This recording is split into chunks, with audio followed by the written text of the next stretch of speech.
ለዛ እኮ ነው ምን ታያየው አሁን ስግደት ማለት ነው ብዬ ነው አንተን የምጠይቀው አሁን ተንበርክከው ሲጸልዩ አይታችሁ ታውቃለህ በፊቱ ለማለት ይከብደኛል ተንበርክከው አይቻቃል አፊቱ እናንተ ቤተክርስቲያን አይደለም ያለው እግዚአብሔር አየ በሁሉ ስፍራ የሚገኝ ነው እግዚአብሔር አይደለም የትም ስፍራ ሆኜ በፊቱ ነው የምጸልየው ወደ ምስራቅ አይደለም እንደተለመደው ወደ ምስራቅ ወደ ቤተ መቅደስ ወደ ሰለሞን መቅደስ እሱ የተሻረ ኪዳን ነው በየትኛውም ስፍራ እግዚአብሔር አለ ታምናለህ አዎ ስለዚህ እኔ ዛሬ እዚህ ብንበረከክ አሁን እናንተ ስቱዲዮ አይደለም የተንበረከኩት በእግዚአብሔር ፊት ነው የምንበረከከው ምክንያቱም ከእግዚአብሔር ጋር መገናኘው በመንፈስና በልቤ ስለሆነ የሚወክለኝ ስለሌለ ሌላ ነገር ማለት ነው አሁን እናንተ ስዕል በተሳለበት ነው መስለው አየ የሚወክል አስቀምጠ እግዚአብሔር በሁሉ ስፍራ ነው ያለው ስለዚህ ፕሮቴስታንቶች እኔ እንደውም ፕሮቴስታንቶች የሚታወቁት እንደመጡ የምናያቸው ተንበርክከው ተደፍተው ሲጸልዩ ነው የምናያቸው ፕሮቴስታንቶች እኛ እሱን እንኳን እንደሱ አይነት ማድረግ አንችልም እንደሱ እንኳን ማድረግ አንችልም አንደኛ የኛ የስዕል ስራ ትንሽ ለየት ስለሚል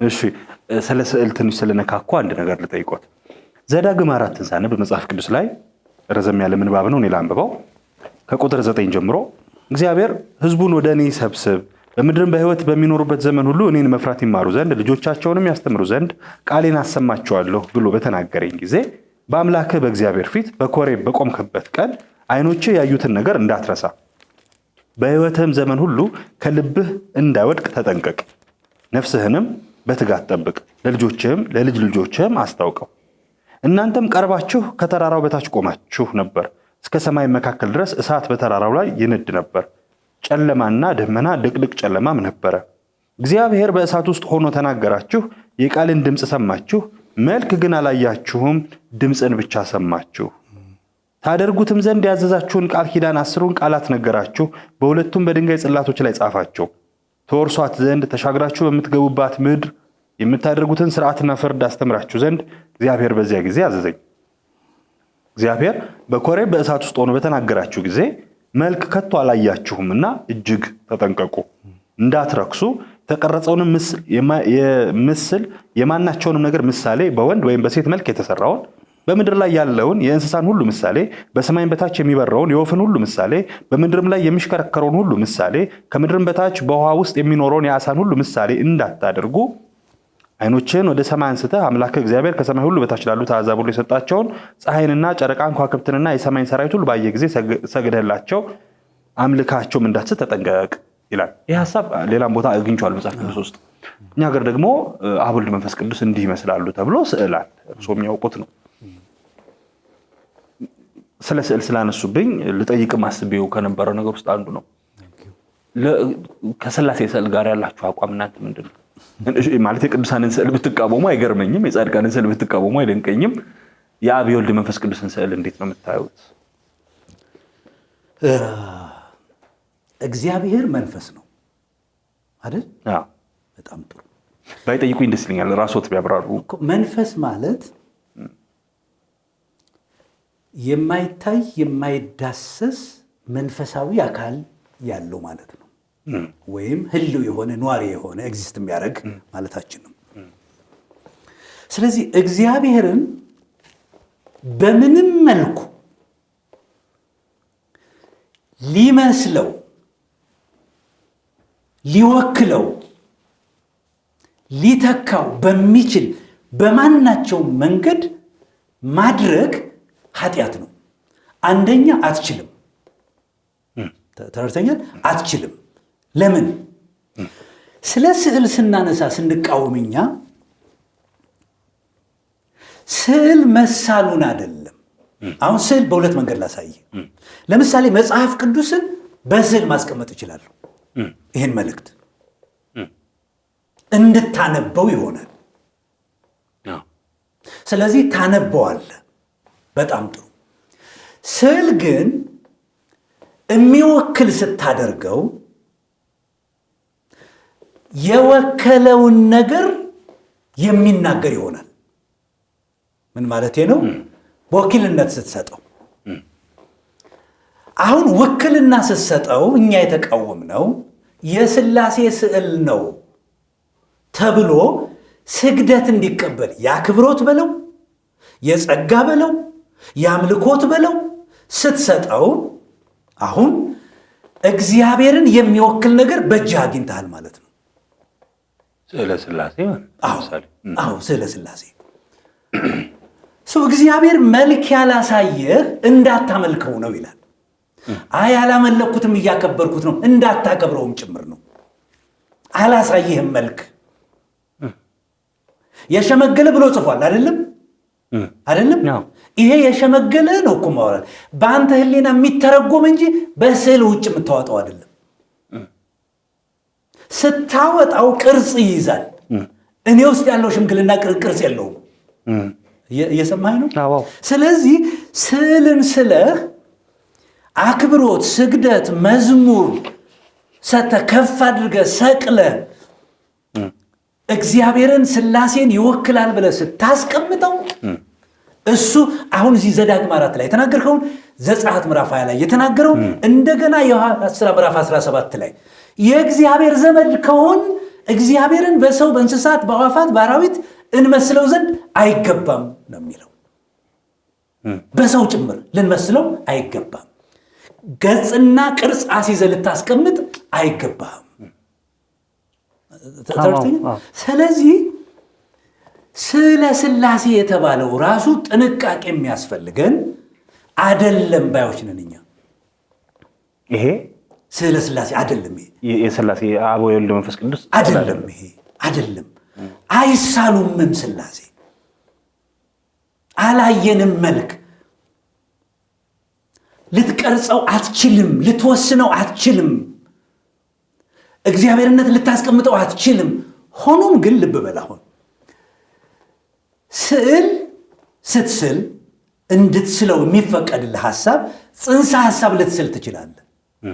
ያ ጽንሰ ሐሳብ ግን ወካይ አድርገህ የሚያስፈልገውን መዝሙር፣ ክብር፣ ስግደት የምንም የጸጋም በለው አክብሮትም ነው ብለህ በለው ከሰጠኸው ውክልናን ይወስድና እግዚአብሔር ማለት ሥላሴ ማለት ይሄ ነው ትላለህ። ራሱ የሥላሴዎች ስዕል ብለህ ማለት ነውር ነው።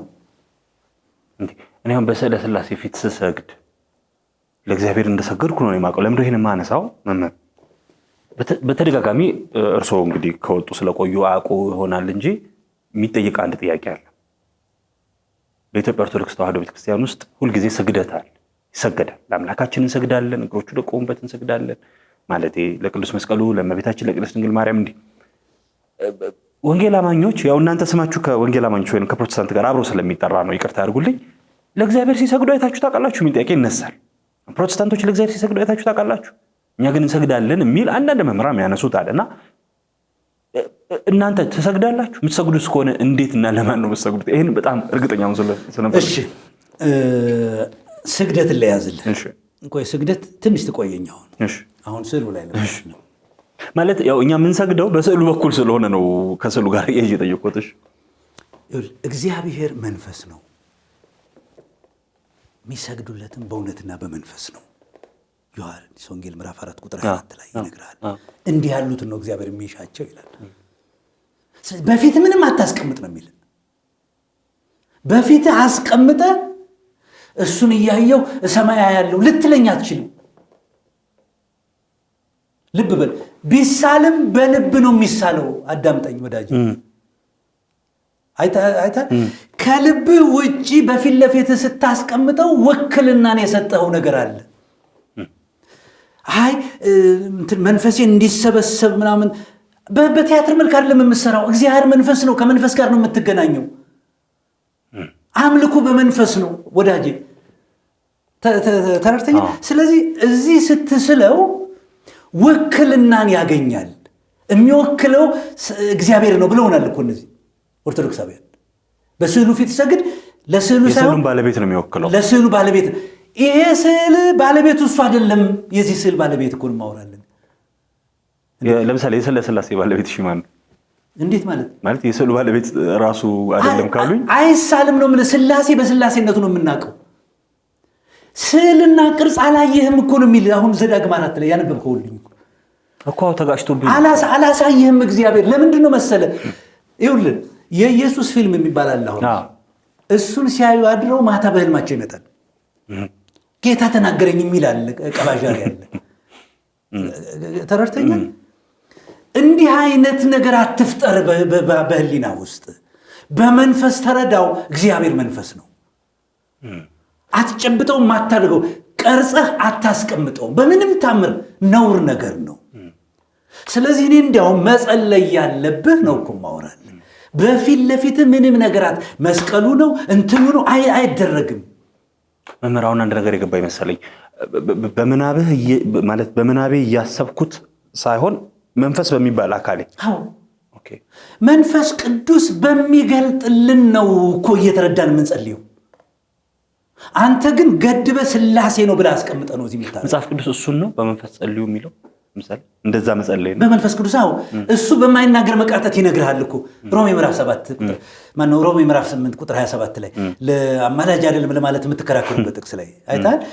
ይኸውልህ ድካማችንን ስለሚያግዝ እንዴት መጸለይ እንደምንችል ስለማናቅ ወስነን አንድ ነገር እዚህ ጋር ነው ብለን በዚህ ነው የምንሄደው ብለን ሳንል ተራርተኛል። እግዚአብሔርን አናቀውም ስንጸልይ። እግዚአብሔር ነው ዝም ብሎ ያለው ተራርተኛል። ቀርጸ ስለ መልኩ ጺሙን እያየ ልዑል በዚህ ይዞ እኔ ይሄን ነገር ነው እኮ ማወራል። የድሮ ስዕሎችን የኦርቶዶክስን ታውቃቸዋል። የድሮ አባቶች እኮ በጣም ጠንቃቆች ናቸው። ለምንድን ነው አይነ ፈጣጣ ገጽ እንትን የሚያደርጓቸው? ለምንድን ነው እንዳይሳሉብንም ይላሉ። ባያቸው ቁጥር ተስለው ሥላሴን አገኘኋቸው ድንግል ማርያም ተገለጠችልኝ እንዳትል አእምሮ ሪጀክት የሚያደርገው ስዕል ነው የሚያደርጉልኝ። ብዙ ለአይን የማይስቡ እንዲያውም የሚያስፈራ አይደለም። ላሊበላን የቀረጹ እጆች መቼስ መልከኛ ስዕል መስራት አቅቷቸው አይደለም። አየህ ለምን መሰለ? በቀለማት ያሸበረቁ በንግግር የለዘቡ ነገሮች የመቀረጽ ባህሪ ያላቸው። ለዚህ ነው ኪነት እንዴ፣ ለዚህ ነው ስዕል በቀላሉ፣ ለዚህ ነው አሁን ቪዲዮ በሰው ልብ ውስጥ እንዲቀር የሚያደርግ። አሁን መንፈሳዊ ነገር ነው የምናወራው እኛ። መንፈሳዊ አምላክ ነው የምናመልከው። መንፈስ የሆነ አምላክ ነው የምናመልከው። በመንፈስ ነው እኛም የምናመልከው። እኔ በጣም በጣም በጣም እግዚአብሔርን የማመሰግነው ከዚህ የገላገለኝ አምላክ። ዙሪያዬን እኮ ስዕል አድርጌ ነበር ቤቴ ውስጥ ነኝ። ስዕል በግ የሚያወጣ ስዕል ነበረ፣ ትዝ ይላል። ክርስቶስ የሚያወጣ እሱን እንዲከፍ አድርጌ እኔ ታች የሆንኩ በግ ሆኜ እንዲያወጣኝ ሁሉ የጸለይኩበት ጊዜ አለኝ። በዚያ ዘመን ማለት ነው። ተረድተኛ እግዚአብሔር ከዚህ የገላገለኝ ስሙ የተባረከ ይሁን። እኔ እንደውም በዚህ አጋጣሚ ለኦርቶዶክሳውያን ዘመዶቼ በጸሎት ቤታቸው ያስቀመጡትን ስዕል እንዲያወርዱ ነው የምጋብዛቸው። ይሄ ስዕል ባዕድ አምልኮ ነው። እግዚአብሔር መንፈስ ነው። አየ መልክ እንዴት አድርጌ ልንገር? አታድርግ በፊት የተቀረጸ ነገር የተሳለ ነገር እኮ ብለዋል። አሁን የእግዚአብሔር ዘመድ አይደለንም በክርስቶስ። ከክርስቶስ የተለየ ሌላ ምን ማምለክ ያለንን? ኢየሱስን መስቀሉን እያሰብክ ክርስቶስን የተሰቀለውን እያሰብክ ነው ማምለክ የምትችለው እግዚአብሔርን። አሁን ሌላ ስዕል አይደለም የምትስለው። ይሄም መስቀል መንፈሳዊ ነው። ምን ብለዋል አባቶቻችን? መስቀል ማለት እንጨቱ አይደለም በህሊና የሚታሰብ አይደለም የሚለው አባቶች ሲናገር፣ እሱ መስቀሉን እያሰብክ ነው፣ እንጨቱን አይደለም። በህሊና የሚታሰብ ቀራንዮን ነው የምታስበው። እግዚአብሔር እናመሰግናለን። እንኳን አላየ ነው ሲሰቀል። ወዳጅ ሲሰቀል ብታይ ኖሮ ያ ነገር ተስሎብህ ነበር የሚቀረው፣ እዚያ እንጨቱ ምናምኑ። አሁን እንደተሰቀለ ነው የምናውቀው አይደለም። እሱን ነው ስለ መከራው ነው የሚታይ በስቅለቱ ጊዜ። ስለዚህ ኦርቶዶክሳውያን በቤታቸው ያደረጉት ጸሎት ቤታቸውን ለማሳመር ያደረጉት ስዕልን አውርደው ያቃጥሉ ይቅደዱ አይደለም። የስክስታ ዳርዳሩ ተገቢ ግን አይደለም። ያው ከወረዱትም እንደሚደረግ ይታወቃል። እኔ አላውቅም። እሱ ሀብታቸውን ያቃጥሉ። ነገር ግን ይሄ ማለት ስዕል ነው እኮ ማውራል ለማስተማሪያነት የሆነ የአክብሮትም የጸጋም ስግደት የማሰጠው መዝሙር የማሰጠው ተረድተኛ። የሥላሴ ስዕልን ይዘው በእንትን ሥላሴ ምናምን እያልክ እየዘመርክ ለማን የዘመርከው ነው ብዬ ነው የምልህ። አንተ ለማን ነው እየዘመርክ ያለው? ለተሸከምከው ሥላሴ ነው። ተረድተኛ። ሥላሴ ይህ አይደለም። አብ ወልድ መንፈስ ቅዱስ አንድ አምላክ አለ። ቀርጬ ሰርቼ አላሳይ ከክርስቶስ በስተቀር አላየንም። እግዚአብሔር የተባረከ ይሁን። ስለዚህ እሱን አድርግልኝ። ከስግደቱ በፊት በቅርቡ ለምሳሌ ዲያቆን ሄኖክ ኃይሌ የሰሩትን በስዕል ጉዳይ ላይ የሰሩትን ቪዲዮ እየታዘብኩ ነበረ። ቀላል ጥያቄ ጠይቃሉ እሳቸው ቪዲዮ ላይ ኮንቪንሲንግ ስለሆነ እኔን ስላሳመነኝ ነው ጠይቆት። ይሄ ምንድን ነው አሉ። የጽጌረዳ ምስል አሳይተው ጽጌረዳ ነው መልሱ። ያሳዩት ስዕል ነው ራሱን ጽጌረዳውን አይደለም። በስዕሉና በጽጌረዳው መካከል ግን ቀጥተኛ ግንኙነት ሳይኖር ግን ምንድን ነው የሚለውን ገልጦታል። ስለዚህ በስዕልና በቅዱሳን ስዕላት እንግዲህ ስዕል አድኖ ይባላል አይባልም ራሱ ደግሞ ሌላ በእናንተ ምክንያት የመጣ ክርክር ስላለብን በስዕሉና በስዕሉ ባለቤት ቀጥተኛ ግንኙነት አለ ወይስ የለም? እንግዲህ ስዕላትን አስመልክቶ አንድ ነጥብ ለማንሳት አንድ ጥያቄ ይህንን ቪዲዮ ለምታይ ሁሉ ጠይቃለሁኝ። ይኸው ምንድነው ስክሪን ላይም አሁን የምታዩት ምንድን ነው ብዬ ብጠይቃችሁ ምንድን ነው መልሳችሁ? 3 ሰከንድ እሰጣለሁ። አበባ ነው። ብዙ ሰዎችን በአካል ጠይቂያቸው የመለሱልኝ መልስ አበባ የሚል ነው። ከዚህ የተለየ መልስ ያለው ሰው ካለ ሊኖር ይችላል፣ አላቅም። ግን አብዛኛው ሰው የመለሰው መልስ አበባ ነው። ሁለተኛ ጥያቄ ደግሞ ጠይቃለሁ። አሁን የምታዩትስ ምንድን ነው? 3 ሰከንድ እሰጣለሁ።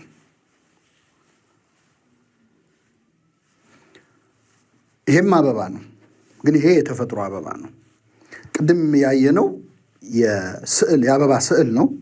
ሁለተኛው ደግሞ የተፈጥሮ አበባ ነው። እንራቅ ካልን ሁለተኛ ጊዜ የሚያያችሁት የአበባ ቪዲዮ ነው እንጂ አበባ አይደለም። አበባ ግቢያችሁ ውስጥ ወይ አካባቢያችሁ ላይ ተተክሎ የምታገኙት አበባ ነው። ግን በዚህ ጥያቄ ላይ የመጀመሪያ ስዕሉን አሳይቼ ይሄ ምንድን ነው ስል የብዙ ሰው መልስ አበባ ነው። የአበባን ስዕል አበባ ብሎ ይጠራዋል ሰው። የአበባን እውነተኛ አበባንም አበባ ብሎ ይጠራዋል። በነገራችን ላይ ይሄ ነገር መጽሐፍ ቅዱስ ላይ ያለ ነገር ነው ወይ ምን ያነሳውት አይደለም። ከመጽሐፍ ቅዱስ ብነሳ እዚህ መጽሐፈ ነገሥት ምዕራፍ 8 ላይ ኪሩቤልም ይላል በታቦቱ ስፍራ ክንፎቻቸውን ዘርግተው ነበር ይላል። ግን የሚገርመው በታቦቱ ስፍራ ክንፎቻቸውን የዘረጉት ኪሩቤል ሳይሆኑ የኪሩቤል ቅርጽ ነው፣ ሐውልት ነው። ግን ኪሩቤል ዘረጉ ይላል እንጂ የኪሩቤል ሐውልትም ዘርግቶ ነበር አይልም። አንድ ልጨምር፣ ሰውየውም ሲገባ ኪሩቤል በቤቱ ቀኝ በኩል ቆመው ነበር ይላል ሕዝቅኤል 10 ላይ። አው ይሄንን ነው የምልህ። እኔ የማወራው ስለ እግዚአብሔር አይደለም የምናወራው፣ ስለ ፍጥረት አይደለም። እሺ ስለ እመቤታችን ስለ ፍጥረት አይደለም የምናወራው፣ ስለ እመቤታችን እናድርገው። ቆይ ይኸውልህ፣ መጀመሪያ መንፈሳዊነት እመቤታችን አይደለችም። ቆይ ስለ መንፈሳዊ ነገር ስናወራ አዳምጠኝ። መንፈሳዊ ዓለምና ቁሳዊ ዓለም አለ አይደለም? በመንፈሳዊ ዓለም ያለውን ትረካ ነው ኢየሱስ የነገረን። በመንፈሳዊ ዓለም ውስጥ እግዚአብሔርን የሚመስል የሚተካከል የሚተካው የሚወክለው ምንም ነገር የለም በልጁ ከተወከለው በስተቀር። ተረድተኛል? በልጁ ነው የተወከለው። አሁን እኔን ያያብን አይብ ስላለን በጣም ጥሩ። አሁን ዲያቆን ሄኖክ ነገሮችን ሳይንሳዊና ፍልስፍናዊ ጥበብ በመጠቀም ስዕልን እድሜውን ለማራዘም ብዙ ሲደክም የማያፍ ወንድም ነው። ጥሩ የንግግር ችሎታ አለው። ግን ደግሞ ቅር የምሰኝበት ነገር አለ በዚህ ወንድም ውስጥ። አንተ ያመጣኸውን አበባውን ላምጣና ላሳይ። የአበባ ስዕል ሳልኩኝ ጽጌረዳ ሪል ጽጌረዳ አለ። ይሄ ስዕል እሷን ወክሎ ሊቀመጥ ይችላል ወይ? የመጀመሪያው ጥያቄ። ሁለቱንም አይቼ ምንድን ነው ብባሉ የመለሰው መልስ አንድ ነው አይደለም። ስለዚህ ተመሳሳይ ተቀራራቢነት አላቸው። ይኸውልህ በጣም ጥሩ የጽጌረዳ ስዕል ነው ማለት ጽጌረዳ አይደለም። ጽጌረዳ አይደለም። ህይወት ያለው ነው ጽጌረዳው። ተረድተኛ? ይሄ ህይወት አልባ ነው። ስለዚህ የጽጌረዳ ስዕል ነው እንጂ ይሄንንም ጽጌረዳ አልልህም። በተፈጥሮ ጽጌረዳ ይሄኛው ነው። ይሄ የጽጌረዳ ስዕል ነው። ህይወት አልባ ስዕል ነው። አግኝተኛል? በጣም ጥሩ። አሁን ልምጣል ማለት በጣም ትንሽ ነገር ነው፣ ግን በጣም ሰፊ ደግሞ ልዩነት አመጣብኝ። እሺ እንደዚህ ያልታዘብኩትም ነበር። እሺ የሚወክል ከሆነ ነው እኮ ማውራል። ለዚህ የምትሰጠውን ከዚህ የምታገኘው ሊሰጥ ይገባል።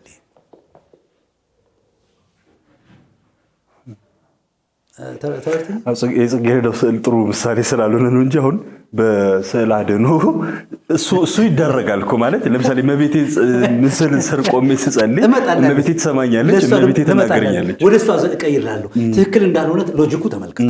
ይሄ ጽጌረዳ። አሁን ወደ ቅዱሳን እንምጣለን። ሕያዋን ወደሆኑ ሰዎች ድንግል ማርያም አለች ወይም ስዕል አለ። በጣም ጥሩ። ድንግል ማርያም ሕያዊት መንፈሳዊት ሴት ነች፣ እናት ነች፣ እህት ነች። በጣም ጥሩ። ስዕሉን እንምጣ። ስዕሉ መልክን የገለጠ ነው። ተረድተኛል።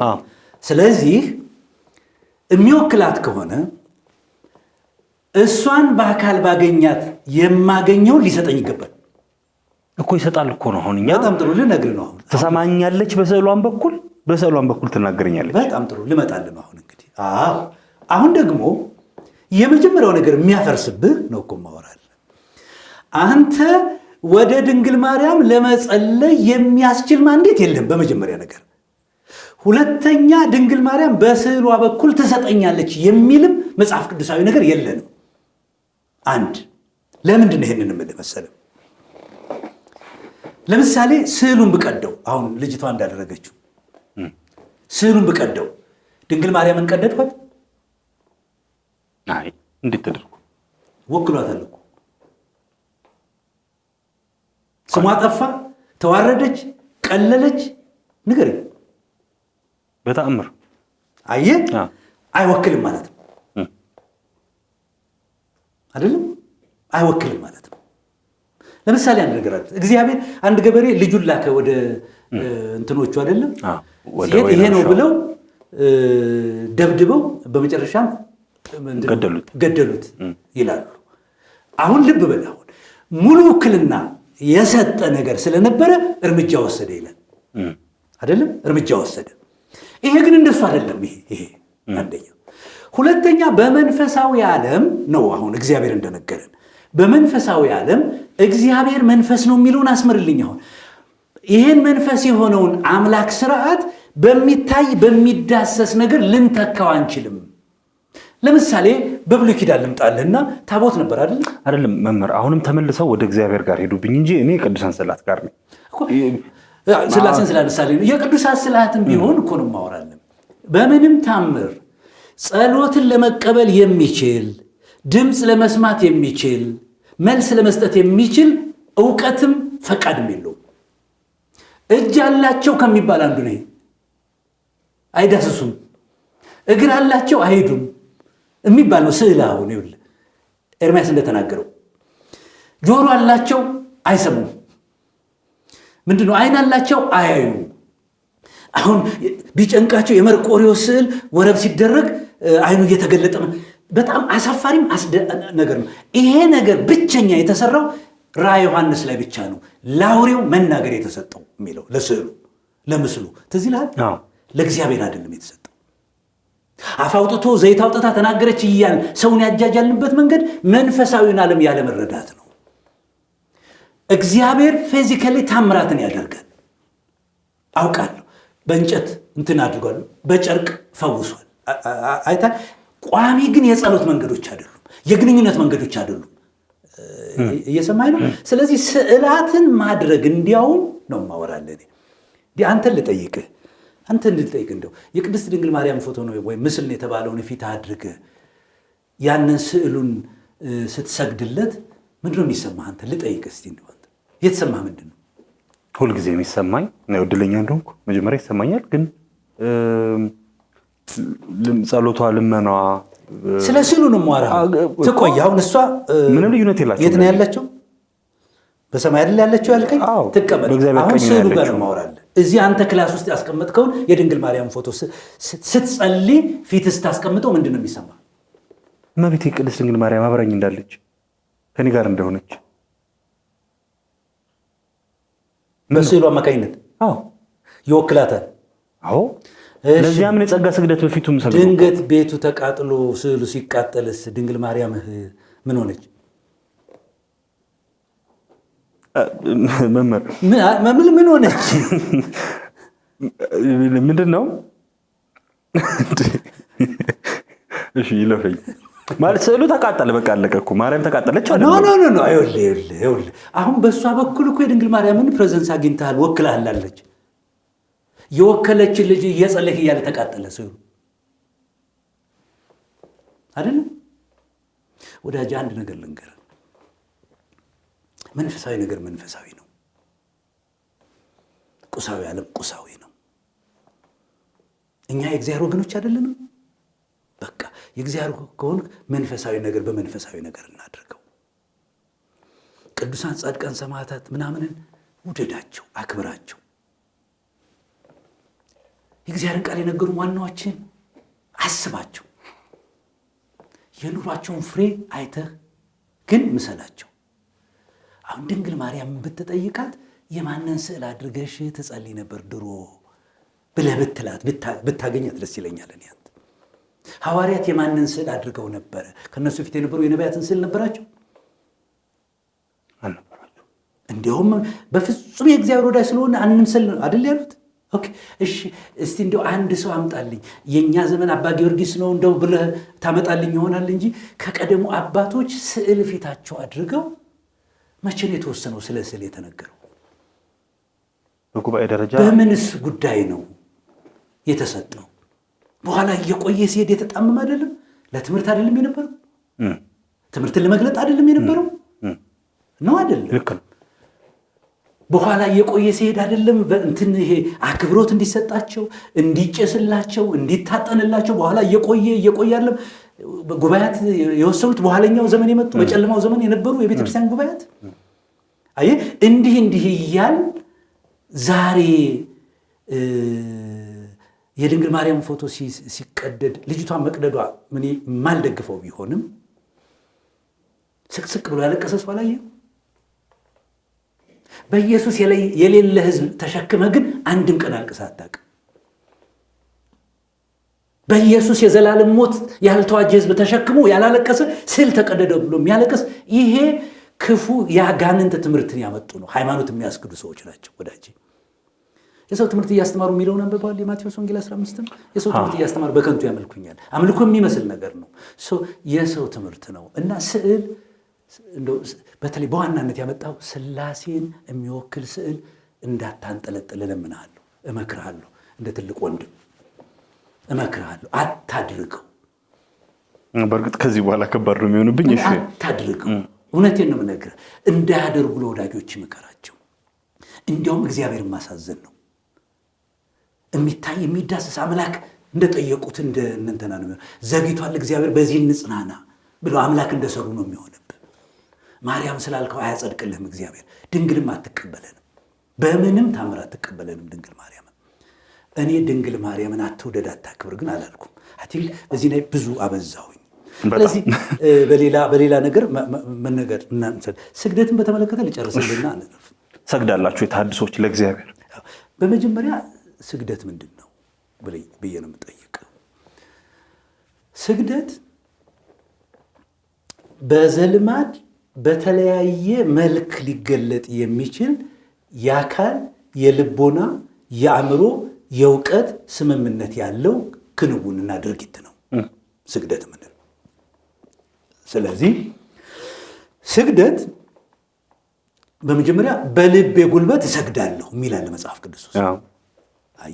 ይሄ የፊዚካል እንቅስቃሴን ሳይጨምር የሚደረግ እውቀትና ስምምነት የተፈጠረ ስግደት ነው። መገዛትን የሚያሳይ መገዛት። ይሄ በጣም ዋናው ስግደት ይሄ ነው። ዋናው ስግደት ይሄ ነው።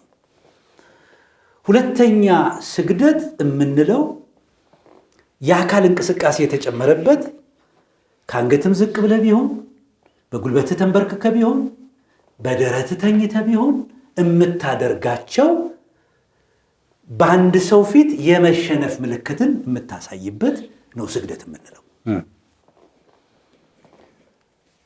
አሁን እንግዲህ አንተም እንደ ትምክት የምታነሳው ኦርቶዶክስ ተዋሕዶ ቤተክርስቲያን በስግደት የታወቀች ነች ብለህ ብዙ ትነግረናለህ።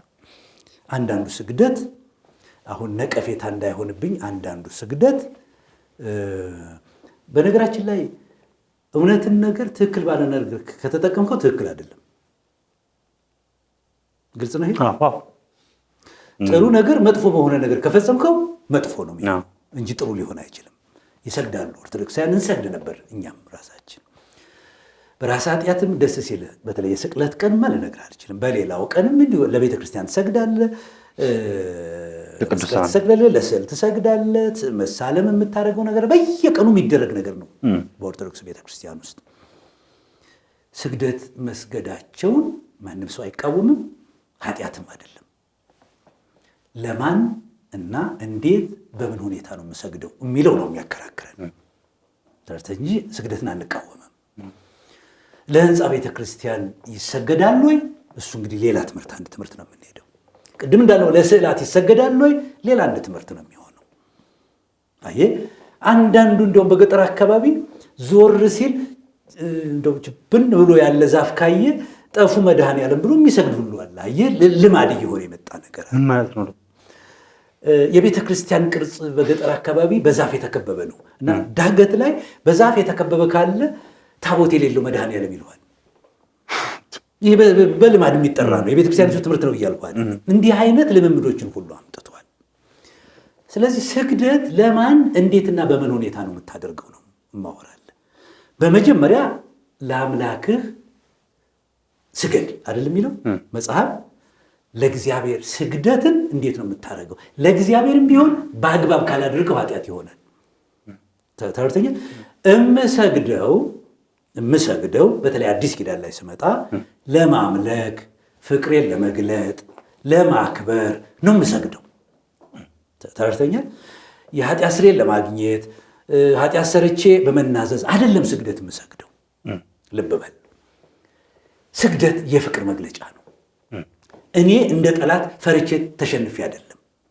ተረድተኛል። በፍቅሩ ተማርኬ በአባቴ ፊት አክብሮቴን ፍቅሬን ለመግለጥ ነው የምሰግድለት ለእግዚአብሔር። ስለዚህ እግዚአብሔርን በመፍራት የሚሰግዱ ስግደት አይደለም። በመፍራት ማለት ምን ማለት ነው? እንዳይቀስፋቸው እንዳይገላቸው የሚሰግዱ እነሱ ጠላቶቹ ናቸው የሚሰግዱለት የሚደፉት የሽንፈት ስለሆነ እኔ ግን ፍቅሬን በጎነቱን ቸርነቱን ከመቀበል አንጻር ለአክብሮት ለአምልኮት ነው እየሰገድኩለት ያለሁት። አንድ በልቤ መጀመሪያ ያገዛለሁ፣ ሁለተኛ ፊዚካሊ በግንባሬ ተደፍቼ ይሰግዳል። ለምሳሌ እኔ ስጸልይ ይሰግዳለሁ። አሁን በቤቴ እኔ በምጸልይበት ጊዜ ስዕል አላቆምም፣ ምን አላቆምም። ግን ምንድን ነው የማደርገው? እንበረከካለሁ፣ በግንባሬ እደፋለሁ፣ ተነስቼ ቆማለሁ፣ እሰግዳለሁ። መንፈሴ እንደመራኝ እሰግድለታለሁ። ይህንን አንቃወምም። ስግደትን የምንቃወመው ግን ያለ ቦታው ያለ እግዚአብሔር መንፈስ ያለ ቃሉ የሚደረግ ስግደትን እንቃወማለን። ስለዚህ እኔ በአብዛኛው ተሐድሶ ይህን ያደርጋል ብዬ አስባለሁ። እኔ በዚህ ተሐድሶ መሪ እንደመሆን መጠን እኔ የራሴን ብነግርህ እንዲህ እናደርጋለን። ምናልባት በአካል በቪዲዮ የተቀረጸ የስግደት አይነት እንደ ኦርቶዶክስ አታይም። ለምንድን ነው? አንደኛ የቦታ ችግሮች አሉ። የቦታ ችግሮቹ ምንድን ናቸው? እንደ ኦርቶዶክስ የተንጣለለ ግቢ የለንም። በየዋርካው በየዛፉ ስር ተሰብስበ ነጠላ ለብሰህ ቁጭ ብድቅ እንደምትለው ለማድረግ የሚያመቸን ነገር አይደለም። እግዚአብሔር ቢፈቅድና ቢረዳን ወደፊት አሁን የምታየው ነገር ይሆናል። በአምልኮ ስርዓቶች ውስጥ የሚያስፈልጉ የስግደት ስርዓቶች ለእግዚአብሔር ለመስገድ ቦታ አጣሁ ብሎ ሰበብ ማድረግ በጣም ጥሩ። እሺ፣ አሁን ለምሳሌ በግልጽ መሬት እንፈልጋለን ይሻላል። ፕሮቴስታንቶችን አይታቸው ታውቃለህ ሲሰግዱ? አይና ይቻላል።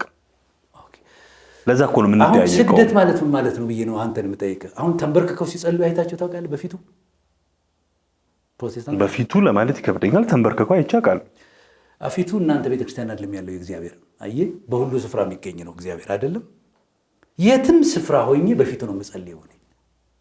ወደ ምስራቅ አይደለም እንደተለመደው ወደ ምስራቅ ወደ ቤተ መቅደስ ወደ ሰለሞን መቅደስ፣ እሱ የተሻረ ኪዳን ነው። በየትኛውም ስፍራ እግዚአብሔር አለ። ታምናለህ? አዎ። ስለዚህ እኔ ዛሬ እዚህ ብንበረከክ አሁን እናንተ ስቱዲዮ አይደለም የተንበረከኩት፣ በእግዚአብሔር ፊት ነው የምንበረከከው። ምክንያቱም ከእግዚአብሔር ጋር የምገናኘው በመንፈስና በልቤ ስለሆነ የሚወክለኝ ስለሌለ ሌላ ነገር ማለት ነው። አሁን እናንተ ስዕል በተሳለበት ነው የምትሰግዱት። አየህ፣ የሚወክል አስቀምጠ እግዚአብሔር በሁሉ ስፍራ ነው ያለው። ስለዚህ ፕሮቴስታንቶች እኔ እንዲያውም ፕሮቴስታንቶች የሚታወቁት እንደመጡ የምናያቸው ተንበርክከው ተደፍተው ሲጸልዩ ነው የምናያቸው ፕሮቴስታንቶች። እኛ እሱን እንኳን እንደሱ አይነት ማድረግ አንችልም። አሁን እንደሱ እንኳን ማድረግ አንችልም። አንደኛ የኛ የስግደት ስርዓት ትንሽ ለየት ስለሚል ደረሰኛል። ስለዚህ ይሰግዳሉ። እንደኛ ካልሆነ ስግደት አይደለም የሚል እኔ እስከዛሬ ድረስ መዝገበ ቃላት ላይ ይህን ፍቻ አላገኘሁትም። እንደኛ ካልሆነ ሌላው አይሰግድም ማለት አይቻልም። ተረድተኛል። እኔ ኦርቶዶክሳውያን እንዲያውም ምለምናቸው በልባችሁ ጉልበት ትሰግዳላችሁ ወይ ነው። እናንተ ፊዚካሊ ትሰግዳላችሁ ያህል ጠይቃችሁ፣ እኔ የምጠይቀው በልባችሁ ጉልበት ትሰግዳላችሁ ወይ ብዬ ነው የምጠይቀው። እሱ ነው ዋናው። እሱ ላይ አተኩሩ ላለው እግዚአብሔር። ትንሽ ረቀቅ ያለ ነገር ነው ያነሱብኝ። እሺ ለሰላት ያለን ስግደት ጉዳይ እንደገና እናጤነዋለን። ቅድም አንድ ጥቅስ አንስተውልኝ ነበር ዘጸአት 6 ላይ እግዚአብሔር ሙሴን ተናገረው አለውም እኔ እግዚአብሔር ነኝ ለአብርሃምም ለይስሐቅም ለያዕቆብም ሁሉን እንደሚችል አምላክ ተገለጥኩ፣ ነገር ግን ስሜ እግዚአብሔር አልታወቀላቸውም ነበር ይላል። ይህንን የአዲስ ዓለም ትርጉም ወይም የዮሐ ምስክሮች መጽሐፍ ቅዱስ ስሜ ጀሆቫ ያህዌ የሚለው አልታወቀም። ሁለት ነገሮች ማንሳት በደንብ ፈልጋለሁ። በደንብ ጊዜ ወስደው ነው የሚያብራሩልኝ። የአምላክ ስም የእውነተኛው አምላክ ስም ማን ነው? ቅድምም አንስተናል። ምሳሌ የአጎርን ቃል አንስተን ምሳሌ 30 ላይ ወይም መጽሐፈ ተግሣጽ ምዕራፍ 6ን ማን ነው አምላካችን? አሁን ሥላሴ አብ ወልድ መንፈስ ቅዱስ የሚለውን ትተነው ወይም የምንመጣበት ስለሆነ እናቆየውና ያህዌ ነው ይሖዋ ነው። አንድ ትልቅ ክርክር አለ እዛ ያውቃሉ። በብሉይ ኪዳን ላይ ሌላ የጠራባቸው ስሞች አሉ። በተለይ አዶናይና ኤልሻዳይ። ደግሞ በኢትዮጵያ ኦርቶዶክስ ተዋሕዶ ቤተክርስቲያን ውስጥ ህቡ ስሞች አሉት እግዚአብሔር አስማተ መለኮት ተብሎ ወይንም የአምላክ ስሞች ተብለው ለማንም ሰው ማይነገሩ በድብቅ ስልጣነ ክህነት ያላቸው አባቶች ብቻ የሚጠቀሙባቸው እግዚአብሔር ድብቅ ስሞች አሉ። ወይንም አስማተ መለኮት ምንለውና ማን ነው እግዚአብሔር ማለት የአምላክ ትክክለኛው ስም ማን ነው? አንድ ሁለተኛ ያህዌ ወይንም ይሖዋ ስለሚባለው ምናልባት እርሱ በደንብ ያውቃሉ። ይሄንን እነዛ አራቱ ፊደሎች የቴትራግማተን ተብሎ የሚወራባቸው ምንድናቸው? አሁን እኔ እንደ አንድና እንደሚደረገው ነገር ልነግርህ የማልችለው ነገር ነው። ለምሳሌ ቅድም ስም ያልታወቀላቸውም ብሎ ሲመጣ ሁሉን እንደሚችል አምላክ ብሎ ስለሆነ ስሙ ታውቋል። ኤልሻዳይ ማለት ነው። በዚህ ነው የተገለጥኩላቸው ነው የሚለው። እንግዲህ እግዚአብሔር እንደ መታወቂያ አንድ ስም ሰጥተህ የምትወስነው ሳይሆን በባህሪው በግብሩ በተለያየ ነገር ራሱን ገልጦልናል። አንደኛ ሁሉም መጠሪያው ሊሆን ይችላል። እግዚአብሔር ምን ማለት ሁሉም ማለት ግብሩ ሁሉ ስም ይሆነዋል። ለፈልጌ ስራው ሁሉ ስም ይሆነዋል። ለምሳሌ እግዚአብሔር ፈዋሻችን የሚል ጠርተውታል። እግዚአብሔር ጽድቃችን ብለው ጠርተውታል። ግብሩ ሁሉ ሊጠራው ይችላል፣ ሊጠራበት ይችላል። እግዚአብሔር አንድ የተነጠለ እንደ ጌታቸው እንደ ጠያቂው እንደ ማንቴስ የሆነ የመታወቂያ ስም አይደለም። ግብሩ ሁሉ ስም ነው። ተረድተኛል። አሁን ሙሴ ጋር ሲመጣ ማን ልበላቸው ብሎ ሲል የተናገረው ስም እኔ በጣም በቂያችን ስም ነው እኮ። እሱ እኮ ያ ስም ዘጸአት 3 ላይ ማን ልበላቸው ብሎ ሙሴ በጠየቀ ጊዜ አምላክ ራሱን የጠራው ያህዌ በላቸው ስሜ ይሄ ነው። ምክንያቱም የዮሐ ምስክሮች ይህን ጥቅስ በደንብ ስለሚያነሱት ማለት ነው። ጌታችንና መድኃኒታችን ኢየሱስ ክርስቶስን መጥቶ ስምህን ገለጥኩላቸው፣ ስምህን አሳወቅኳቸው፣ ስምህ ይቀደስ እንዲህ ስለሆነ ያለው እውነተኛው የአምላክ ስም ያህዌ ነው እንጂ እኛ እንደዚህ አሁን ኤልሻዳይ ነው ሁሉን ቻይ ነው እግዚአብሔር ነው ብለን እኛ ለሰው ማነው ለአምላክ ስም የመስጠት ስልጣን ከየት አመጣን የሚል ጥያቄ ስለሚያነሱ ያለና የነበረ የሚለው ስም ነበርኩ አለሁ እኖራለሁ ማለት ነው። ዛሃሎ ሄሎ። ስለዚህ ይሄ ባህሪያዊ ስም ነው። ራሱ ለእግዚአብሔርነቱ መቼውንም የማይለየው ስሙ ነው። አሁን ያለ እና የሚኖር አይደል የሚለው መጽሐፋችን ራሱ በቃ መጀመሪያ መጨረሻ ምናምን የምንላቸው የባህሪ ስሞቹ ናቸው። አሁን ይሄንን ያህዌ የሚለው ነው ብለው ጆባው ተርጉሞታል። ያህዌ ማለት ነው ብለው የያህዌ ትርጉም ራሱ ብለው የሚሉት ይሄንኑ ይሰጣል ብለው ይናገራሉ። ይሄ ስም ለእስራኤላውያን ህቡ ስም የነበረው የሚፈሩት የሚንቀጠቀጡበት ስም ነው። ያህዌ ብለው ይጠሩታል። ተረድተኛ እስራኤላውያን በተለየ መንገድ የሚጠሩት ነገር ነው።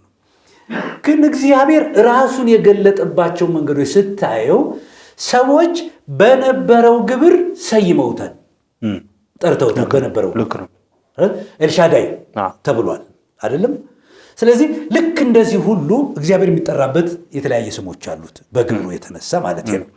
ይሄ እኔ ያለና የነበረ የሚለው ስም እና እስራኤሎች ለከበረ አምላካቸው በፍርሃት በመንቀጥቀጥ የማይጠሩት የነበረው ስም የሚባለው ማለት ነው አይደለም? አሁን እነዚህ ይሖዋ ወይም ጆሆቫ የሚል ስያሜ የሰጡትና ያህዌ የሚል አለ እንግዲህ በዕብራይስጥ። እነዚህ ሁለቱም ፊደላት እንደው እንግዲህ የግሪክ ፍቺዎችንና የዕብራይስጥ ፍቺዎችን እንደገና ማየት የሚጠይቅብን ይመስለኛል። እኔ ግን የምወስደው ጆሆቫዎች ትንሽ የፊደል ጥመት አቅርበው የጠሩት አሁን ጆሆቫ ምናምን ብለው የጠሩት ስያሜ ልክ አይደለም ይላሉ የመጽሐፍ ቅዱስ ሰዎች። በጣም ያህዌን አይደለም ይላሉ። በዚህ ጉዳይ ላይ እኔም ጥብቅ ጥያቄ ስላለኝ ወይንም ስለነበረኝ መጽሐፍትን አይነበርና የራሳቸው የይሖዋ ምስክሮች ያዘጋጁት አዲስ ዓለም ትርጉም መጽሐፍ ቅዱስ ገጽ 1670 ላይ ይሄንን አጠራር ትክክለኛ አጠራር ነው ብሎ ድርቅ ያለ አቋም መያዝ አይቻልም የሚል የራሳቸው የጻፉትም አለ። ስለዚህ ሐሳቦት በጣም ትክክል ነው፣ ገርሞኝ ነው። እሺ ስለዚህ የእግዚአብሔር ስሙ የቱ ነው ብትለኝ አሁን በአዲስ ኪዳን መንፈስ ሆነን ስናየው በተሰጠን መሰረት የመጀመሪያው ስሙ ያለና የነበረ ልክ እንደ አስታሮት እንደ በዓል እንደ ምናምን እማትሰይመው ግብሩን አካሉን ህላዌውን ባህሪውን ጠቅሎ የያዘ ስም ይሄ ያለና የነበረ ነው። አሁን ይሄን ያለና የነበረ ያህዌ የሚለው ይሄ ዋኤች ምናምን የሚባለው ነገር የሰው እስትንፋስ ነው ብለውታል። አሁን እሱ እንዳነበብኩትኝም ይሄ ያህዌ የሚሉት የእስራኤል ይፈሩት ያከብሩት የነበረውን ስም መጠቀም ከቻል በጣም ጥሩ ነገር ነው። ግን የግሪክ ተርጓሚዎች ሰባ ሊቃናትም ሲተረጉሙ ብዙ ይሄን ስም አልተጠቀሙበትም። አዶናይ ወይንም ከዚያ ይልቅ ኪሪዮስ፣ አዶናይ ምናምን ጌታ፣ እግዚአብሔር የሚሉትን የተጠቀሟቸው የአዲስ ኪዳን ሲተረጉሙ ጌታችን ኢየሱስም እሱን መንገድ ነው የቀጠለው። ሐዋርያትም እሱን ያስቀጠሉት። ስለዚህ እሱን ነው እየጠራን ያለ ነው አሁን እግዚአብሔርነትን፣ ጌታን፣ አምላክ ምናምን የምንላቸውን። እኔ ግን አሁንም ቢሆን በሕይወት ዘመኔ ስጸልይም ደስ የሚለኝ ያለ የነበረ የሚለው ስሙ ነው። ለኔ አሳስተም ደስ ይለኛል። ሌላም ያለ የነበረ ስለሚመስል ሌላም የለም፣ እንደዚህ የሚጠራ የለም። የትኛውን አማልክትም አምላክ ነኝ የሚለውን ጥራው ያለና የነበረ አይደለም። በአንድ ወቅት ነበረ፣ አሁን የለም። አየህ፣ ከግሪክ አማልክት አሁን የሌሉ አሉ። ከሮም አማልክት አሁን የሌሉ አሉ። ከአሕዛብ አማልክት አሁን የሌሉ አሉ። በፊትም ቢሆን አሉ ተባሉ እንጂ አልነበሩ። ቢኖሩም እንደዚህ ናቸው። ይሄ ግን ያለ ሚንስ ወደኋላ ብትሄድ መጨረሻ የለውም። የሚኖር አላለም መጨረሻ የሌለው ይህን ስም ወስዳለሁ እና ያህዌ በሚለው ተተክቶ ቢጠራም እኔ እንትን ነው ብላለሁ። ግን እግዚአብሔር እንደ መታወቂያ ስም ልንሰጠው አንችልም ባይነኝ። እኔ ግብሩ፣ ባህሪው፣ ስሙ የሚሰጠው ስም ነው። ደግሞ እግዚአብሔር የሚቀርበው በእኛ ሁኔታ አይደለም። ወደ አንተ በሚመጣበት ጊዜ የተለየ አሁን ለምሳሌ በአዲስ ኪዳን ውስጥ ጎልቶ የሚታየው አባት የሚለው ነው አይደለም። እንደውም ስለ ክርስቶስ ሲመጣ አባት እያለ ነው የሚጠራው። አባትነትን ከምን ጋር ነው የሚወስደው መሰለ? በአዲስ ኪዳን ትልቁ ነገር የመወለድ የልጅነት ጉዳይ አይደለም። ከእሱ ጋር በተዛመደ ለእኛ እንደነሱ ያህዌ ስውሩ የማይታዩ አምላክ እንደሆነ ሁሉ የተገለጠ አባት ሆኖ ነው የምናመልከው እና ስም ነው ብዬ ልደመድመው የማልችልበት ለዚህ ነው። የሥላሴንም ነገር እንደው አበው የተጠቀሙት ከእንደዚህ አንጻር ነገር ነው። ኩነቱን አይተው ነው፣ መሆኑን አይተው ነው እና እኔ እንደው ላልመልስልህ እችላለሁ። ለእኔም የከበደ ነገር ነው የሰጠህ ጥያቄና እንደው ያለ የነበረ ግን በየትኛውም ዘመን የሚጠራበት ስሙ ነው ብዬ እላለሁ። ለምሳሌ ፈዋሼ ብለው የጠሩት ሰዎች አሉ አይደል? ያህዌ ራፋ ምናምን የሚሏቸው ነገር አለ። አሁን ፈውስ በሌለበት ውስጥ ያንን አጠረው አይደለም? የግብር ስም ነው ያለ እና የሚኖር ግን በየትኛውም ዘመን በየትኛውም ጊዜ የሚሆን ነው። እንደው ሌላ ጊዜ አጥንቼ ተረድቼ አንብቤ መጥቼ ልመልስልህ እችላለሁ። በጣም ጥሩ። አስማተ መለኮት ተብለው ስላሉ እንግዲህ ለሚያዩ ለሚሰሙ ሰዎች በጣም ግልጽ ለማድረግ አስማት የቃሉ ትርጉም ስሞች ብዙ እሱ መሆኑን ጥንቆላ ድግምት ማለት አይደለም። አይደለም። አስማት ማለት ስሞች ማለት ነው። ስም የነጠላ ነው። አስማት ሲሆን የብዙ ነው። አንበሳ፣ አናብስት፣ ሀገር፣ አህጉር እንደምንለው ስም አስማት መጥሪያ ነው እና ልክ ነው። ይሄ ያሳስታል። አሁን አስማተኛ ምናምን ብለን ስንል የምንሰጠው አንቀጽ ነው ወደ ክፉና ወደ በጎ። በግዕዙ አስማት የሚለው ግን ስሞች ማለት ነው። የልዩ ልዩ አማልክትን ስም የሚጠሩ ተደርጎ ነው ለነዚህ ለክፎቹ የሚጠራው። እሱ አይደለም። በቤተ ክርስቲያን ህቡ ስሞች የሚባሉ አሉ። እንግዲህ አንዳንዶቹን ነገሮች ጥንቃቄ አድርገን ነው የምንለው። ግን እነዚህ ህቡ ስሞች በግሪክም በዕብራይስጥም ፍቺ ያልተገኘላቸው ከሆኑ መጠንቀቅ ያስፈልጋል ባይነኝ። ግዴታ ግሪክ እና ዕብራይስጥ ናቸው እንደ የነገረ መለኮት ቋንቋዎች? ልመጣልህ ነው። ለእግዚአብሔርነቱ ስም በመስጠት ባለቤቶቹ ነው እኮ ማወራለን። ብሉይን የተቀበሉ እስራኤላውያን ናቸው አይደል? የአዲስ ኪዳን ሰዎች ለእግዚአብሔር ስም ለመስጠትም እግዚአብሔርን በስም ለመተዋወቅም እድል አላገኘንም። የሆነውን የተቀበሉ አይደል? ስለዚህ እኔ ለምንድነው ይሄን ያልኩት ይመሰለ? የሰውም የመላእክትም ቋንቋ አለ ይላል መጽሐፍ ቅዱስ፣ የሰይጣንም ጭምር። ስለዚህ የምናደርጋቸው ነገሮች ለዚህ ነው መጽሐፍ ቅዱስ ትርጉም እንደሚያስፈልገው የሚነግረን ስለ ልሳን ሲያወራ በእውነተኛው ውስጥ። ምክንያቱም አያንጽም ነው የሚለን። ህቡ ስሞች የምንላቸው ምን ማለት እንደሆነ መገለጥ አለበት ባይነኝ። ህቡ ለምን ተባሉ ነው የመጀመሪያው ነገር። ለማን ነው ህቡ ሆነው የተገለጡት ነው ጥያቄው የሚሆነው። እማን ጋር የነበሩ ስሞች ናቸው ብዬ ነው የምጠይቅ። እኔ እንግዲህ አሁን በድርሳናት በገድላት ነው ብዙ እንደዚህ አይነት ነገሮች የምናየው በኦርቶዶክስ ቤተክርስቲያን ውስጥ። በሚካኤል ክንፍ የተጻፈ በገብርኤል እንትን እንደዚህ ምናምን የሚሉ ስሞች አሉ።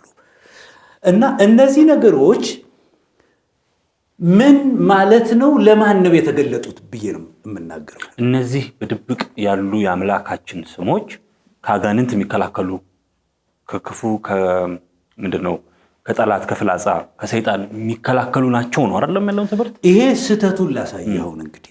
አሁን አዲስ ኪዳን ላይ መተናል ብያለሁ። አዲስ ኪዳን ላይ ከክፉ ለመከልከል ከአጋንንት ለማምለጥ የተሰጠን ነገር አለ። ስም፣ የከበረ ስም፣ ከፍ ያለ ስም፣ ከስም በላይ የሆነ ስም። ተረድተኛል? አንድ ስም አለ። ይሄ ስም ኢየሱስ አለ።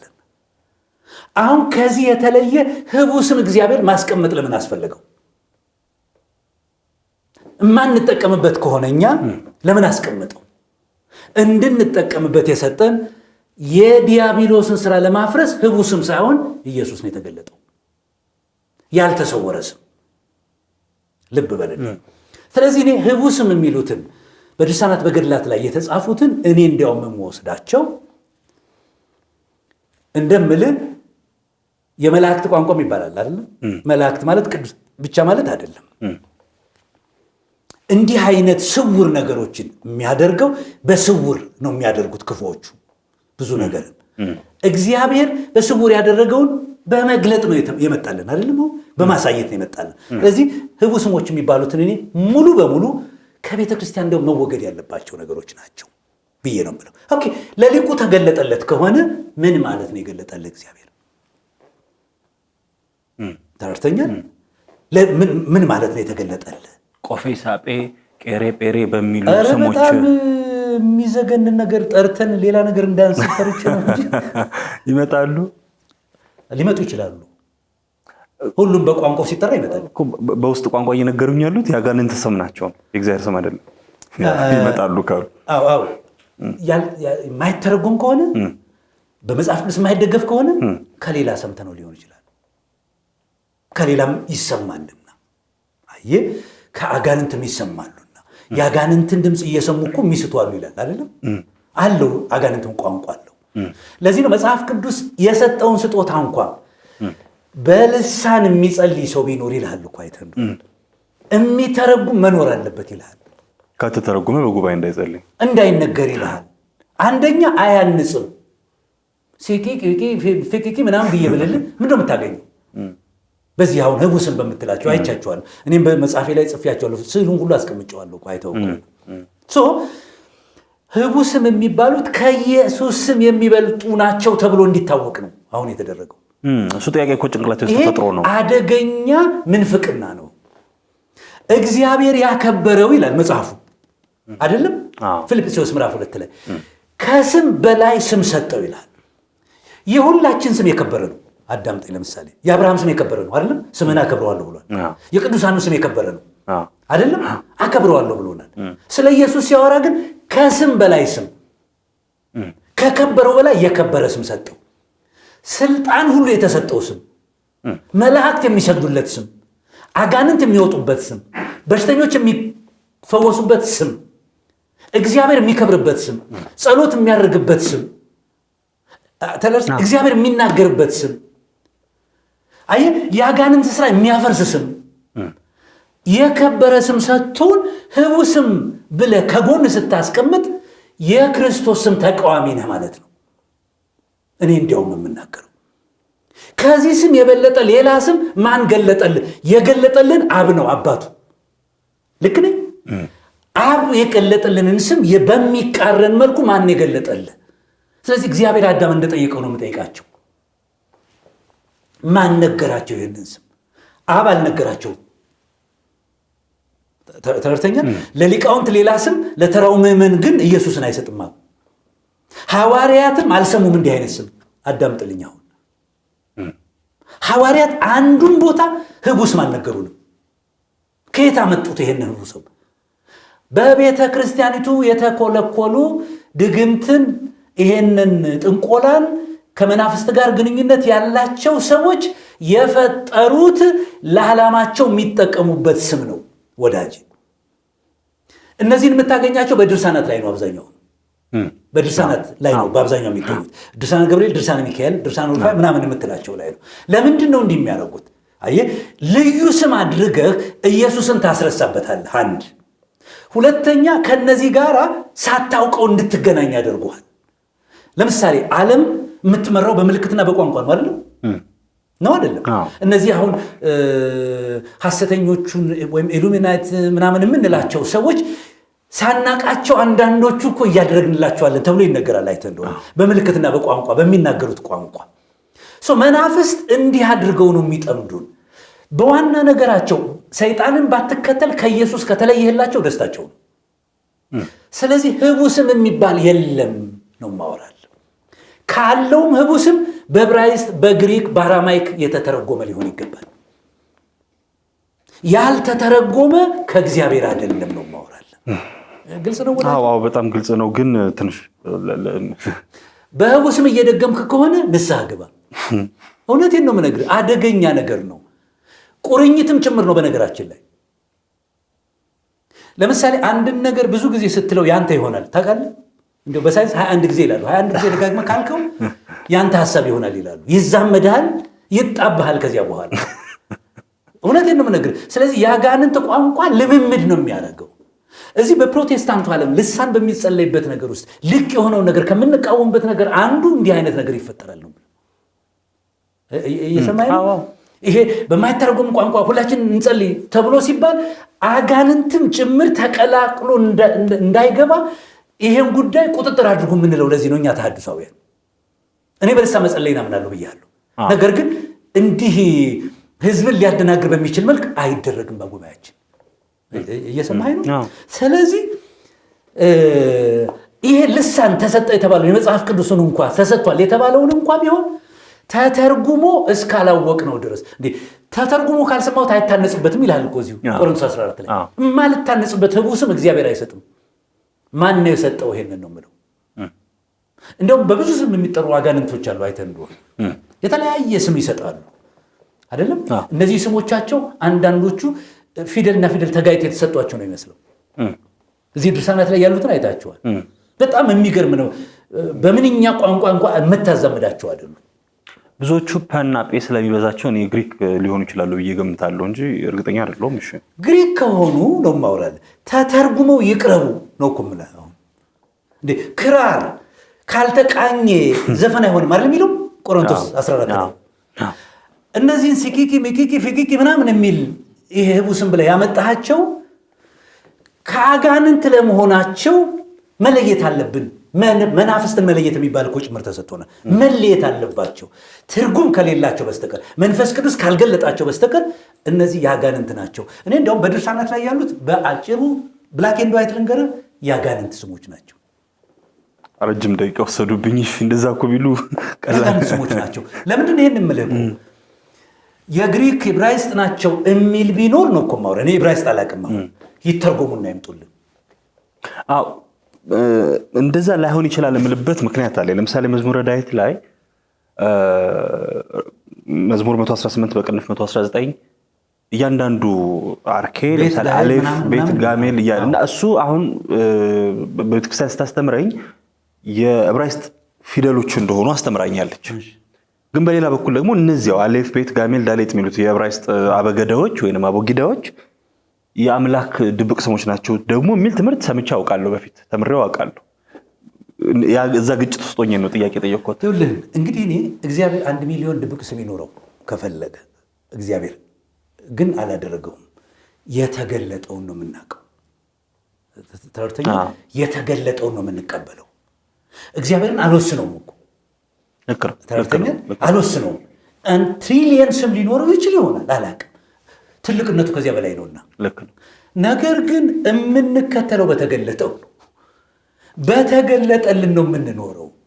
ከተገለጠልን እንጂ ድብቅ ነገር አንዱ የምስራቅ አብያተ ክርስቲያናት አንዱ ትልቁ ችግራቸው እንደው ታውቃለህ፣ ከተጻፈው ጀርባ ሚስጥር አለ ብለው ስለሚያስቡ ነው። በጥቅሉ አምናለሁ ሚስጥር ያለው ነገር አለ፣ ግን ሁሉ ሚስጥር አይደለም። ተርተኛ 3 ስታገኝ ስላሴ ነው፣ 7 ስታገኝ እንትን ነው እያልክ ሁሉን ሚስጥር ስታረገው ውስብስብ ታረገዋል። ይሄ አንዱ ሚስጥር ስም ህቡ ስም ምናምን እያልን የምንጠራቸው ከዚህ የመነጨ ነገር ነው። የተገለጠውን ለምን አይበቃንም ነው የምለው። በተገለጠው ነው። ሚስጥሩ ለእግዚአብሔር ነው፣ የተገለጠው ግን ለኛ ነው ተብሎ እንደተጻፈ። ስለዚህ ወዳጄ እኔ ህቡ ስምን ከዚህ አንጻር ነው እንዳትደግመው ግን አሳስባለሁ፣ እመክራለሁ። እስኪ አስብበታለሁ። በተለይ በስዕላትና በእነዚህ ጸሎቶች ጉዳይ እንደገና ማሰብ ይኖርብኛል። የጌታ መልአክ ማን ነው በሚል ረጅም ጊዜ ወስደን እንድንጨዋወት ሌላ ጊዜ ቀጠሮ ሊሰጡኝ ይችላሉ? በመጌታቸው ይቻላል። እንደ ከዚህ ቀደም ቪዲዮዎች ቀጣዩ ክፍል መቼ ነው የሚወጣው ብለን 2 ዓመት አንጠብቅም። ይሄን እንዳትቀርጹት። ፍልስጣም የሚባል አገንታል የኋላ ታሪክ እየሰበሰበ የሚከስ። እሺ አንድ ጊዜ ከመርጌታ ጽጌ ስጦታው ጋር በዚህ በስላሴ ጉዳይ ላይ እንድንጨዋወት አስቤ እሳቸውን ሳናገራቸው እንደው እንደ መግቢያ እንዲሆነኝ ብዬ አንድ ነገር አልኳቸው። የጋራ ይሆናል እሳቸው ይስማሙልኛል ብዬ አስቤ አንድ የግዕዝ መዝሙር አልኩላቸው። እንዘ ይብሉ ወይዘምሩ በልሳነ ዘኢያርምም አማን በአማን መንግስተ ስላሴ ዘላለም የሚልና ያው ግልጽ ለማድረግ ትርጉሙን በማቋርጥ ዝማሬ መላእክት እንዲህ ያሉ ያዜማሉ፣ እውነት ነው እውነት ነው የስላሴ መንግስት ለዘላለም ነው ይላሉ ይለውን ገና ሳነሳላቸው የሚባል ነገር የለም አሉ። ስላሴ የሚባል ስም መላእክት አያውቁም አሉ። እርሶ ምን ይላሉ? በጣም ስላስደነገጠኝም ስለገረመኝም ነው። መላእክት ስላሴን አያውቁም? ቆይ አሁን የመርጌታ ጽጌ ንግግር አውድን አስተኸኝ እንዳታጋጨኝ እንፈልገው። ከፀሐይ በታች የምንጠቀምባቸው ስም በሙሉ ከፀሐይ በታች ለሚኖረን ጊዜ የሚያገለግሉ ናቸው። እዚያ ስንሄድ ኤልሻዳይም የለም፣ እዚያ ስንሄድ የሐዌ ንስም የለም፣ የሐዌ ራፋም የለም። እዚያ ስንሄድ ትላንት ዛሬ ነገ የለንም። ስላሴ የሚለው ቃል የስነ መለኮት ቋንቋ ነው ብለናል አይደለም? ከእሱ አንጻር ተናግሮ ከሆነ አብ ወልድ መንፈስ ቅዱስን አያውቁም ማለቱ ግን አይደለም። መርጌታ ጽጌ እሱ ይገባኛል። አሁን እኛ የምንለውን ስላሴ ብለን የተናገርነውን ነገር የዘመርነውን ነገር የሚሰማን መጀመሪያ እግዚአብሔር ነው አይደለም? መላእክት እግዚአብሔር ሲመለክ እግዚአብሔር ሲገለገል በእግዚአብሔር ትእዛዝ ወደኛ የሚመጡ የሚረዱ ናቸው አይደለም? በዚህ መሰረት በእግዚአብሔር ትእዛዝ የመጡ ስለሆነ እያንዳንዱን የኔን ነገር ያውቁታል ብዬ አይደለም። ምንም አሁንም እያንዳንዱን ነገርን ያውቁታል መልአክ ብዬ አይደለም። እግዚአብሔር ልኳቸው ከኔ ጋር ኮሚኒኬት እንዲያደርጉ ከሚልካቸው በስተቀር አይደለም። ዋና ስራቸው ልዑልን ማክበር ነው እኛ ጋር ጥበቃ ነው የሚሰሩት። እንድናመልክ ማስገደድ፣ እንድናመልክ እንዲማድረግ አይደለም። በትእዛዝ መውሰድ መመለስ ሊሆን ይሆናል። እንግዲህ መርጌታ ጽጌ ሥላሴን መላእክት አያውቁትም እና እንዲህ የሚባል መዝሙር አያውቁም ያለበትን እኔ እሱ ቀርቦ ብሰማው ደስ ይለኛል። ለምንድነው መሰለ? በአንድ ሰው መመለስ በመላእክት ዘንድ ደስታ ይሆናል የሚል ነገር አለ። ስለዚህ የሆነ ሴንስ የሚያደርጉት ነገር አለ። አንድ ሰው ሲድን መላእክት በሰማይ ሆነው ያውቃሉ፣ ደስ ይሰኛል ይላል። ልብ በል። አሁን ሰው እኛ ስለ ሥላሴ ስንዘምር መንፈሳዊ ነገሩን ነው ማወራለን። ፊደላችንን እያንዳንዱ ቋንቋ ትግርኛ፣ ኦሮምኛ በሚል አይደለም የምንሄድ። ይገባል። አይረዱም ወይም አያውቁም ብዬ ማለት አልችልም። እሳቸው በእርግጥ እንደዛ ማለታቸው አይደለም፣ ታማኝ መሆን ስላለብኝ። የቤተ ክርስቲያን ቋንቋ ነው ወይም የነገረ ትምህርት ቤት ማነው የነገረ መለኮት ትምህርት ቤት ውስጥ የተፈጠረ ቋንቋ ነው። ያን ሰማይ ሊያውም ከዘላለም ጀምሮ እንደዛ እያሉ ሊዘምሩ አይችሉም። ሥላሴ የተገለጠው ዓለም ከተፈጠረ በኋላ ነው በሚለው ጽንሰ ሐሳብ ነው። ግን ምንድን ነው መላእክት እግዚአብሔርን ሲያመልኩ አብንም ወልድንም መንፈስ ቅዱስንም አይገነዘቡም ማለት አንችልም። እኛ እንኳ እዚህ ቁጭ ብለን በሰማይ ያለውን ነገር የራእይ ጸሐፊ ሲነግረን ሸመገለው ዘንድ ሲሄድ በጉር ምናምን የሚሉ ትዕይንቶች ይታያሉ። ይህንን አያውቁም አይረዱም ማለት አንችልም። ከዘላለም ጀምረው ሥላሴ ሲሉ ነበረ የሚለው አብ ወልድ መንፈስ ቅዱስ ያሉትም በኩነት ስም ስለሰጠ ነው። ሥላሴ የምትለውን ፊደል አሁን ይሄ እዚህ ቴዎሎጂ እንደሚከራከሩት እንዳይሆንብን እንጂ የአብ ወልድ መንፈስ ቅዱስ መንግስት ዘላለም ነው የሚለውን ያውቃሉ፣ ይገባኛል፣ ያውቃሉ። እና በእኛ ዘመን ሆነ ስንናገረው የተፈጠረ በእኛ ዘመን ስለሆነ የዛሬ ስንት ዓመት አያውቁትም እኛም አናውቀውም የሚለውን ከሆነ ምናልባት ተግባቡ። እሺ፣ በነገረ ሥላሴ ጉዳይ ላይ ስንጨዋወት አንዱ ለየት ያለው ነገር የመጽሐፍ ጥቆማ እያደረግን መዝጋታችን ነበረ። በአሁኑ የሚነግሩኝ 3-4 መጽሐፍት አሉ በሥላሴ ጉዳይ ላይ ይጠቅሙሃል ተመልከታቸው የሚሉት፣ ካልሆነም በሚቀጥለው ማድረግ ይችላሉ። ምናልባት እንግዲህ አሁን ይሄ የምነግራቸው ከኦርቶዶክስ ሊቃውንት የአለቃ መሰረት ቃል እግዚአብሔር ነበር የሚለው ስለ ሥላሴ በደንብ ያስረዳል። ስለ ወልድ በደንብ ከተረዳ ከሥላሴ ጋር ያለውን ግንኙነት ያሳያል። ቃል እግዚአብሔር ነበረ። ከጆቫዎች ጋር የተደረገ እንትን ስላለው በጣም ጥሩ መጽሐፍ ነው ብዬ እላለሁ ከኦርቶዶክስ ሊቃውንት መካከል። ሌላው ምናልባት ከኦርቶዶክስ ጋር አብረው ይሰሩ የነበሩት የነ ዳዊት ስቶክስ ወገን ከሆኑት የቄስ ማንስል መጽሐፍቶች አሉ። ቄስ ማንስል ኦርቶዶክሳዊ በሆነ መልክ የጻፏቸው ትምህርተ እግዚአብሔር፣ ትምህርተ ክርስቶስ፣ ትምህርተ መንፈስ ቅዱስ በሚል በ3 ቮሊዩም የጻፏቸው መጽሐፍቶች ለዚህ ትምህርት የቀደሙት አባቶችን ትምህርት ጨምሮ የጠቀሰ ስለሆነ እንግዲህ አንዳንድ ለየት ያሉ ነገሮች ቢኖሩትም በራሳቸው መረዳት ጥሩ የነገረ ሥላሴን መጽሐፍ ለመረዳት ይጠቅማሉ ብዬ አስባለሁ። ሌላ የተስፋዬ ሮቤል የሚባሉት የፕሮቴስታንት አፖሎጀቲክስ ሰው አሉ። የእሳቸው ስለ ሥላሴ የጻፉት መጽሐፍ አይ ቲንክ ትክክለኛ ስሙ ታውቋል፣ ትምህርተ ሥላሴ ይመስለኛል። ኦኬ፣ ትምህርተ ሥላሴ የሚል እነዚህ መጽሐፍቶች ቢያነቧቸው ጥሩ ነው ብዬ ለማለት እሞክራለሁ። እግዚአብሔር ያክብርልኝ። በጣም አመሰግናለሁ መምህር ጌታቸው፣ በጣም ደስ ብሎኛል። እግዚአብሔር ያክብርልኝ። አሜን። በሚሰሙ ሰዎች ስም እግዚአብሔር ያክብርልኝ። ቀሪ ዘመኖት የተባረከ ረጅም ዕድሜ ስጦት። አሜን አሜን።